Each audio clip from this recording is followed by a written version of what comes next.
Cerita Hikayat Raja-Raja Pasai. Kerajaan Pasai bermula dengan cerita dua beradik, Raja Muhammad dan Raja Ahmad, yang sedang memindah sebuah negeri di Salamanga ketika mereka menebang hutan. Pada masa itu, Raja Muhammad menjumpai seorang anak perempuan yang muncul dari dalam batang buluh. Anak itu diberi nama Putri Betung. Manakala Raja Ahmad mendapang seorang anak lelaki yang dibawa oleh seekor gajah dan diberi nama Merah Gajah. Setelah dewasa, mereka berdua dinikahkan dan memiliki dua orang putra, yaitu Merah Silu dan Merah Hasum. Suatu hari, Merah Gajah melihat sehelai rambut emas pada kepala Putri Betung dan meminta agar dicabut.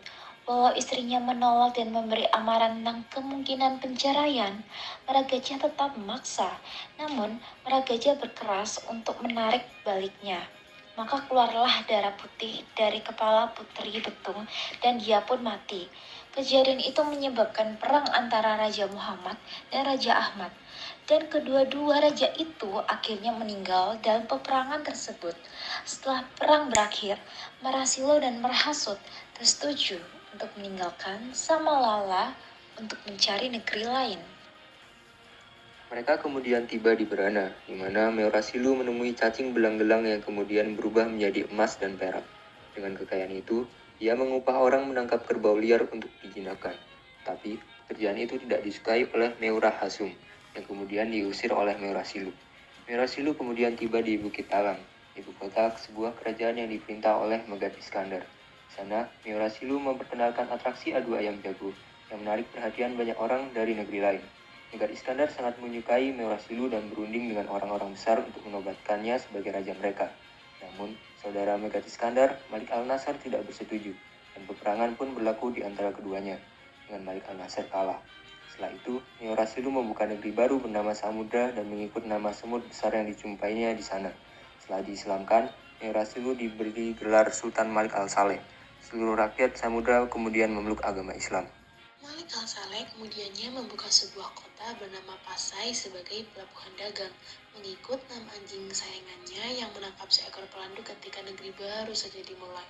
Tidak lama kemudian, Malik al-Saleh berkawin dengan putri Sultan Perlak bernama Putri Ganggang dan mempunyai seorang anak bernama Malik al-Zair. Pada masa pemerintahan Malik al-Zair, Ibnu Battuta dari Tangar melewat pasar dalam perjalanannya ke Cina pada tahun 1316 Masehi. Selain mencatat kalimat raja-raja di sana, Ibnu Battuta juga mengatakan bahwa pendidikan Islam di sana sangat berkembang dan ramai oleh ulama mazhab Syafi'i dari Arab.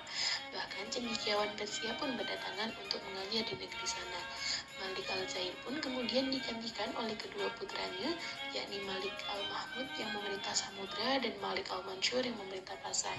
Raja Siam yang mendengar berita itu berasa cemburu dan marah, lalu membawa tentara lautnya menyerang Pasai. Disebabkan keteguhan Angkatan Laut Pasai, tentara Siam telah dikalahkan dan berlayar dari perairan Selat Melaka tanpa pernah kembali menyerang Pasai.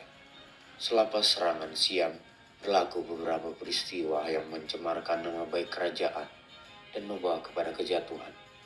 Ini berpunca daripada ketindakan pemerintahan Samudra Pasai sendiri. Pada suatu hari, adik Sultan Malik al-Mansur pergi bersiar-siar dan lalu di hadapan istana abangnya. Selepas itu, Sultan Malik al-Mahmud pergi ke pantai. Malah, menterinya telah coba menghilang. Sultan Malik al-Mahmud daripada pergi ke pantai karena menteri itu tahu adik sultannya akan lalu di hadapan istana dalam perjalanan bersiar-siar. Menteri ada firasat akan berlaku kejadian yang boleh membawa fitnah. Ketika Sultan Malik al-Mansur melewati jalan di hadapan istana abangnya, muncul seorang wanita cantik dari istana. Malik al-Mansur tertarik kepada wanita itu dan sangat bersemangat. Maka dia dengan paksa membawanya kembali ke istananya. Mendengar berita itu, Malik al-Mahmud berang dan mencari jalan untuk membalas dendam. Pada suatu kesempatan, Sultan Ahmad mengajak Tun Brahim Bapak bertamasya dan memberi makanan yang beracun. Karena tidak mau durhaka kepada ayahnya, Tun Brahim Bapak memakan juga makanan itu, walaupun tahu adik perempuannya yang ia bawa lari mati karena makan racun, dan ia pun mati. Jenazahnya dimakamkan di Bukit Fadilah, anak Ratu Majapahit. Ketika Putri Gunung Rancang tiba di Pasai dan mendengar kematiannya emas kekasihnya, ia pun berdoa supaya mati dengan cepat dan kapalnya tenggelam. Terjadilah yang ia harapkan itu. Ini menyebabkan Raja Majapahit menyerang Pasai karena panglima perang yang handal. Dan Ibrahim bapak pun telah tiada. Pasai pun kalah. Dengan penuh penyesalan, Sultan Ahmad melarikan diri ke Menur. Cerita hikayat Raja-Raja Pasai telah tamat.